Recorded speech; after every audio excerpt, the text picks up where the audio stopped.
Hello বন্ধুরা, তোমাদের সকলকে স্বাগত জানাই আমার ইউটিউব চ্যানেল লেটস টিচে। তোমরা সকলেই জানো যে তোমাদের প্রথম পর্যায়ক্রমিক খুব তাড়াতাড়ি শুরু হচ্ছে। তো তোমাদের আজকে আমি যে বিষয়টিকে নিয়ে তোমাদের সামনে উপস্থাপন করতে চলেছি সেটি হলো তৃতীয় শ্রেণীর বাংলা। প্রথম পর্যায়ক্রমিক মূল্যায়ন তৃতীয় শ্রেণীর বাংলা থেকে বিশেষ কিছু খুব গুরুত্বপূর্ণ কিছু প্রশ্ন এবছর পরীক্ষায় আসছে। তোমাদের খুব মনোযোগ সহকারে এই ভিডিওটি দেখতে হবে এবং এই ভিডিওটি বেশি বেশি করে তোমাদের বন্ধুদের এবং তোমাদের কাছের মানুষদেরকে শেয়ার করে দাও, যাতে তারাও এই ভিডিও থেকে উপকৃত হতে পারে। অবশ্যই এই চ্যানেলটিকে লাইক করো, শেয়ার করো, সাবস্ক্রাইব করো, যাতে আরও নতুন নতুন ইনফরমেটিভ ভিডিও তোমরা পেতে পারো। চলো আজকে আমরা শুরু করি নতুন সেশনটি। প্রথমে তোমরা জানো যে পূর্ণমান 10 এবং সময় 20 মিনিট। এরপরে কি আছে, এরপর পরীক্ষার্থীর নাম আছে, এখানে নাম লিখে দেবে, বিদ্যালয়ের নাম এবং ক্রমিক সংখ্যা মানে তোমাদের রোল নম্বরটি লিখে দিতে হবে। পরের প্রশ্নের দিকে আমরা এগিয়ে যাই। দেখো বলা হচ্ছে সারাদিন কবিতাটি শূন্যস্থান পূরণ করো। সারাদিন কবিতাটি শূন্যস্থান পূরণ করো। তো তোমরা সকলে জানো সারাদিন কবিতাটির কি শূন্যস্থান আছে, তাও আমি একটু আলোচনা করে দিই। এত সব ড্যাশ তবু ড্যাশ ভরে যায় না। হ্যাঁ, কী হবে, মন ভরে যায় না। আসলে এ খাতা ছেড়ে মন কি যেতে চায় না। তাহলে আমরা এখান থেকে বুঝলাম যে এখানটাতে কি হবে। তাহলে এখানটাতে মন ভরে যায় না, আসলে এ খাতা ছেড়ে কি মন যেতে চায় না। তাহলে সারাদিন কবিতাটি আমরা লিখে ফেললাম। আচ্ছা চলো পরের প্রশ্নের দিকে এগিয়ে যাই। পরের প্রশ্নটি বলা হচ্ছে যে একটি বাক্যে উত্তর লেখো। কুলিটি তার নিজের নাম কি বলেছিলেন? কুলিটি তার নিজের নাম কি বলেছিলেন? ঈশ্বরচন্দ্র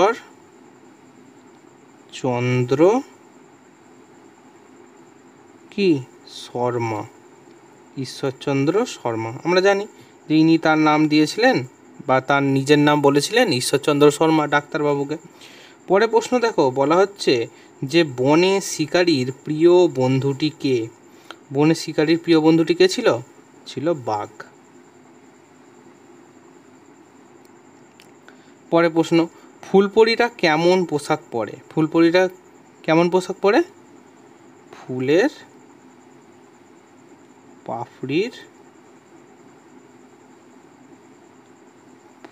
পাপড়ির পোশাক পরে।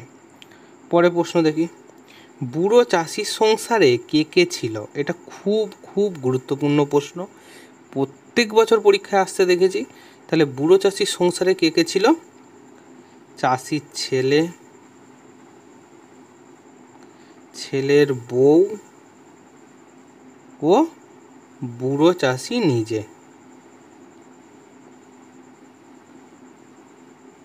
তাহলে বুড়ো চাষির সংসারে কে কে ছিল বলো?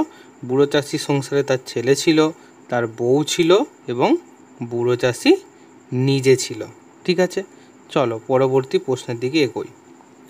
বলা হচ্ছে নিচের বর্ণগুলি জুড়ে সঠিক শব্দ তৈরি করো। নিচের বর্ণগুলো জুড়ে সঠিক শব্দ কী লেখা আছে? তালবস্য যুক্ত হর্ষই যুক্ত ক যুক্ত মূর্ধন্য যুক্ত আ। তাহলে এই যে বর্ণ বিশ্লেষণটি দেয়া আছে, এটাকে যুক্ত করলে আমরা কি পাবো বলো?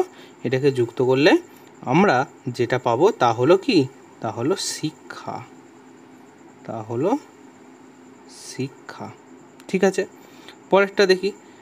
ড যুক্ত আ যুক্ত ক যুক্ত ত যুক্ত আ যুক্ত র যুক্ত ব যুক্ত আ যুক্ত ব যুক্ত হর্ষ।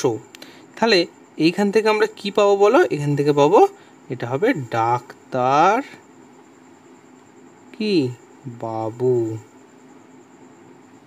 এটা হবে ডাক্তার বাবু। হলো, তাহলে আমরা বুঝলাম কি ডাক্তারবাবু হবে উত্তর।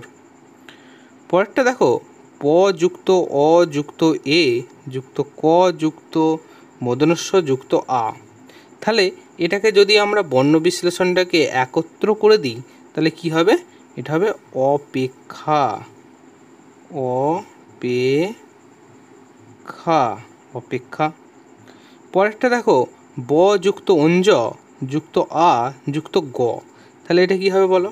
এটা হবে কি? এটা হবে ব্যাগ। এটা হবে ব্যাগ। তাহলে আমরা বর্ণগুলো জুড়ে জুড়ে সঠিক শব্দ তৈরি করে ফেললাম। তোমরা অবশ্যই এগুলোকে খাতায় লিখে রাখো এবং মার্ক করে রাখো। এগুলো খুব ইম্পর্ট্যান্ট প্রশ্ন। পরে প্রশ্নের দিকে যাই। কি বলা হচ্ছে 4 নম্বরে? বলা হচ্ছে বিপরীত শব্দ লেখো। বিপরীত শব্দ লিখতে দিচ্ছে। তাহলে কি আছে দেখো, অনেক। অনেকের বিপরীত কি হবে? অল্প। অল্প, অল্প। ঘন, ঘনর বিপরীত কি হবে বলো? ঘনর বিপরীত হবে কি? পাতলা। পরের দেখো, আগে কি হবে? পরে, তাই না? আগে পরে। তারপর কি দিয়ে আছে? সম্মান। সম্মানের জাস্ট আগে অ বসিয়ে দাও, তাহলে কি হবে? সম্মান। এই হলো উত্তর। তাহলে বিপরীত অনেক, অল্প, ঘন, পাতলা, আগে, পরে, সম্মান, অসম্মান। পরে প্রশ্ন দেখো, বলা হচ্ছে যে বাক্য রচনা করো। প্রথম কি আছে? মেঝে। তাহলে মেঝে দিয়ে কি লিখব?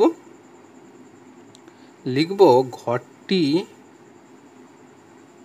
ঘরটির মেঝে পাকার। তাহলে হয়ে গেল একটা নতুন শব্দ গঠন। তারপরে প্রশ্ন কি আছে দেখো, খাতা। খাতা দিয়ে লিখতে বলছে। ছোট ছোট লিখবো যাতে তোমাদের মনে থাকে। হ্যাঁ, দেখো, আমার একটি খাতা কি আছে, হলো। পরের প্রশ্ন দেখো, বলছে বিরাট। তাহলে বিরাট দিয়ে কি লিখব? আমাদের এক বিরাট পুকুর আছে। আমাদের এক বিরাট পুকুর আছে। তাহলে আমরা এখানে লিখে নিলাম। তাহলে প্রথমটা কি? মেঝে। মেঝে থেকে কী হবে? ঘরটির মেঝে পাকার। খাতা দিয়ে আমার একটি খাতা আছে। বিরাট, বিরাট দিয়ে আমাদের একটি বিরাট পুকুর আছে।